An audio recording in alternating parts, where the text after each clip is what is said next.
Bonjour les enfants, je me nomme Yogwe. Aujourd'hui, je suis de la classe de CM2 classique.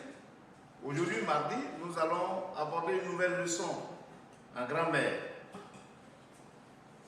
Et le titre de cette leçon, je vous le lis, la proposition subordonnée complétive. En rappel,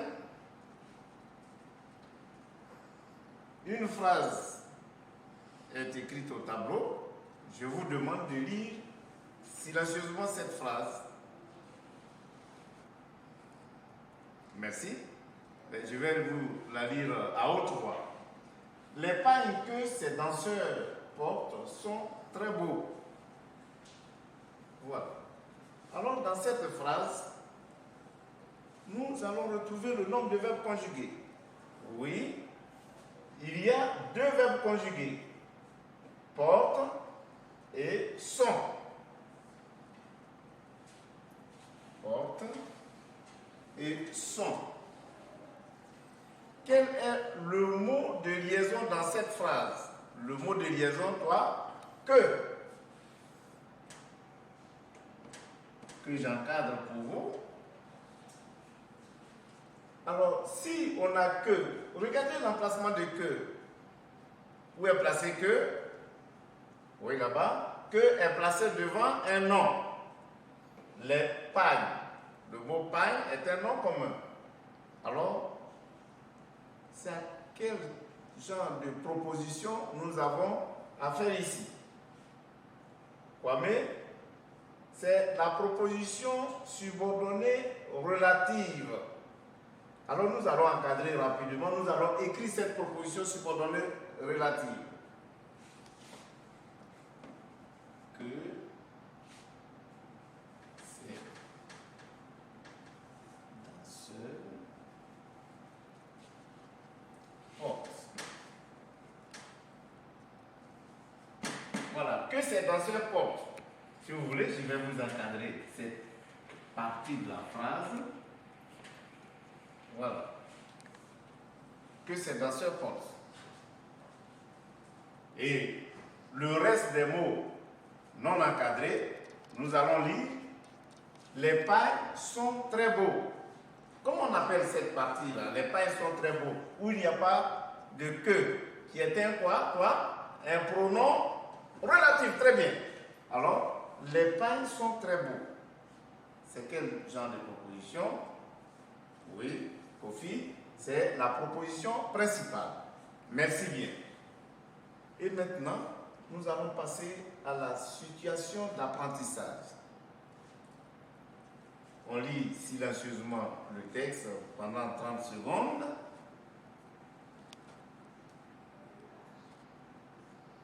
Oui, Plibali, dis-moi ce texte. Bien, merci. Je reprends pour vous. La météorologue confirme l'arrivée de l'harmattan. 2. La météorologue confirme que l'harmattan arrive. 3. La météorologue souhaite qu'il fasse froid. Alors nous avons 3 phrases au tableau. Les 2 premières phrases, je vais vous demander, est-ce que ces 2 premières phrases ont le même sens? Oui, toi?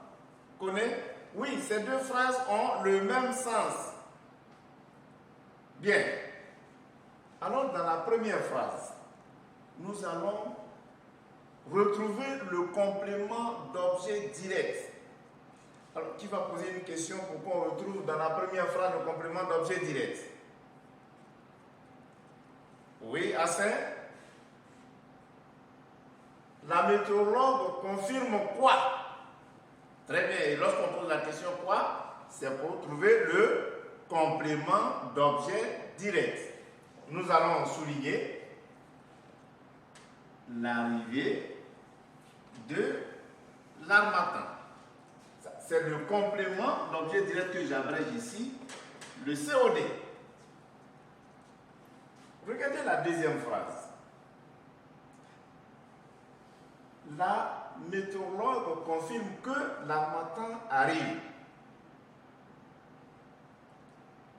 Qu'est-ce que vous constatez? Oui, nous constatons que le complément d'objet direct de la première phrase se retrouve avec une autre partie dans la deuxième phrase qui change pour donner que l'harmattan arrive. Nous allons souligner que l'harmattan arrive. Voilà. On retrouve dans cette phrase combien de verbes conjugués? 2 verbes conjugués. Il y a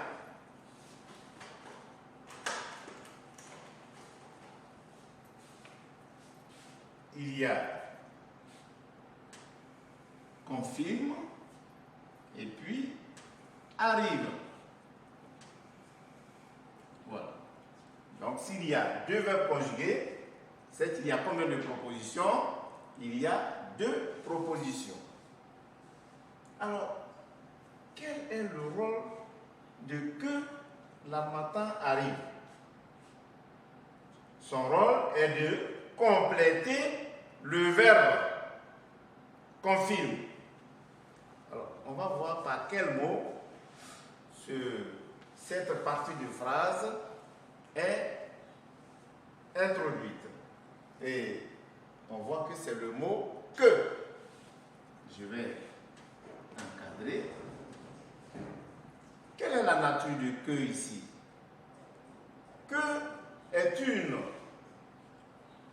conjonction de subordination. Alors, cette partie de ce groupe de mots est introduite par que. Alors, quelle est la fonction de ce groupe de mots? La fonction, c'est d'abord la nature, du moins, je repars pour dire que la nature, c'est une proposition, je vais écrire pour vous, une proposition subordonnée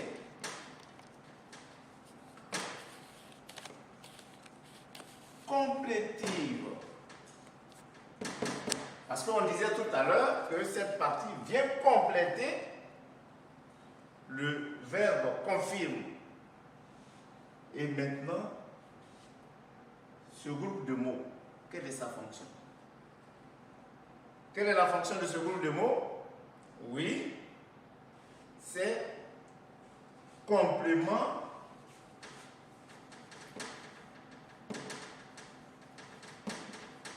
d'objet